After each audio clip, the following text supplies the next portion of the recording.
Nayyar Abbas Syed, age 61, was married to 57-year-old Saida Alia Nayyar. The family were immigrants from Pakistan. The couple's son, Muhammad Ali, his wife Alizi Fatima, and their 3-month-old daughter lived at their townhouse in Norwood Ferry in Eldridge, Maryland with Muhammad's mother, Sayyida Alia, and sister, Sayyida Fatima. Syed and his wife were separated, so he lived at a different location. Eldridge, Maryland is located about 14 miles southwest of Baltimore. It is the oldest settlement in Howard County. It is known as being an excellent place to live for young professionals and families. It has a population of over 25,000 citizens. Alizi Fatima graduated from Lahore College for Women's University, and the Punjab University College of Information Technology. She is a very talented software engineer at NetSol Technologies Incorporated. Syed often visited his son's home a few times a week. This time something went wrong. On May 30 in 2024 Syed visited his son's home, and at some point opened fire on his wife, Sayyida, his daughter, Sayyida Fatima, his daughter-in-law, Alizi Fatima, and his son Muhammad. Neighbors heard the shots, yelling, and banging and called 911. Police and ambulances were immediately dispatched to the scene. At around 10 p.m. police arrived at the home. Police immediately made entry, and discovered 4 members of the family with multiple gunshot wounds. Sayyida Alia Nayyar, age 57, daughter Sayyida Fatima, age 25, and daughter-in-law, Alizi Fatima, age 33, were all pronounced dead at the scene. Officers located a 3-month-old baby girl. She was taken to the hospital for a wellness check but otherwise appeared unharmed. Syed, the shooter, was still breathing, so he was rushed by ambulance to the hospital. An hour into investigating the crime scene, an officer noticed Muhammad was still alive, so officers immediately assisted him. Muhammad was first taken to the St. Agnes Hospital, then moved by ambulance to the University of Maryland Shock Trauma Center. Muhammad was taken into surgery, and remains in critical condition in ICU. Ali Ahmad, Muhammad's brother, will be caring for his niece until his brother recovers. Nayyar Abbas Syed, the shooter, died after a few hours at the hospital. Police are still actively investigating the shootings. There was no sign of forced entry, and police were never called to the home for any previous domestic issues. A vigil was held to honor the memory of the victims and to comfort those left to grieve. A GoFundMe was set up to assist with funeral and burial costs as well as medical and rehabilitation expenses for Muhammad.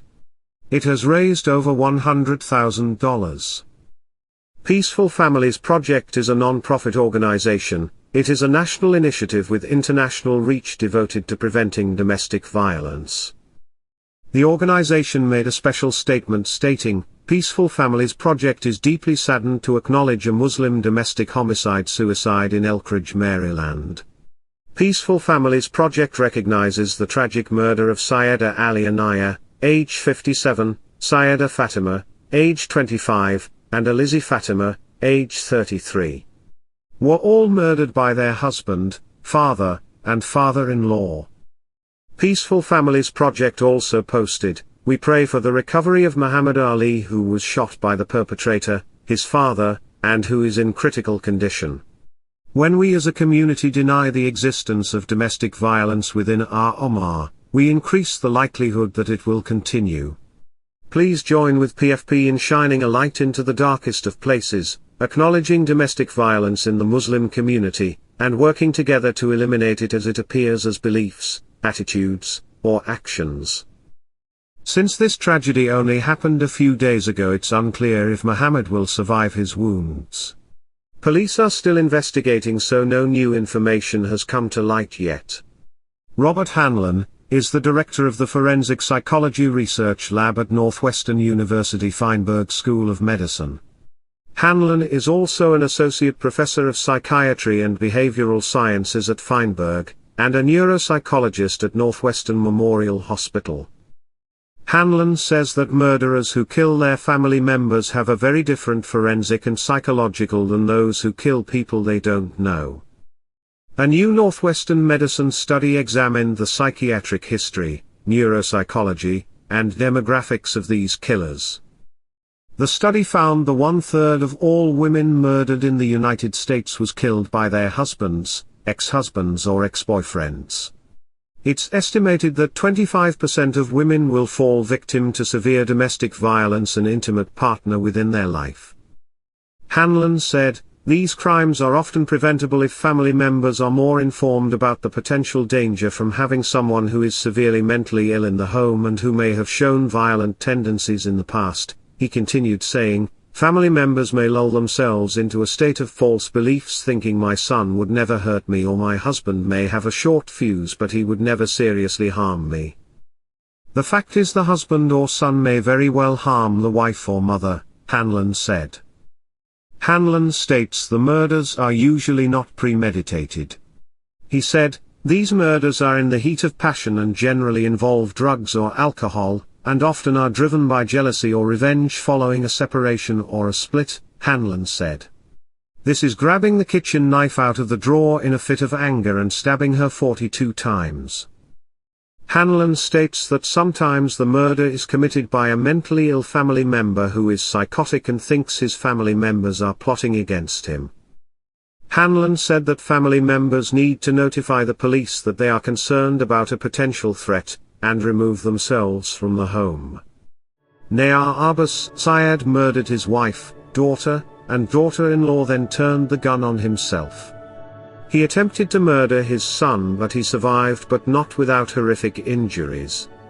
Miraculously he decided to not harm his 3-month-old granddaughter. It's possible she was asleep and he didn't think about her. It's scary to think if she was awake at the time if he would have took her precious life too.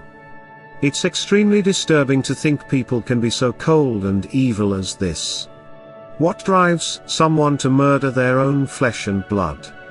Is it mental illness? Anger? Desperation? Or just pure evil? What do you think? May all the victims in this case rest in peace."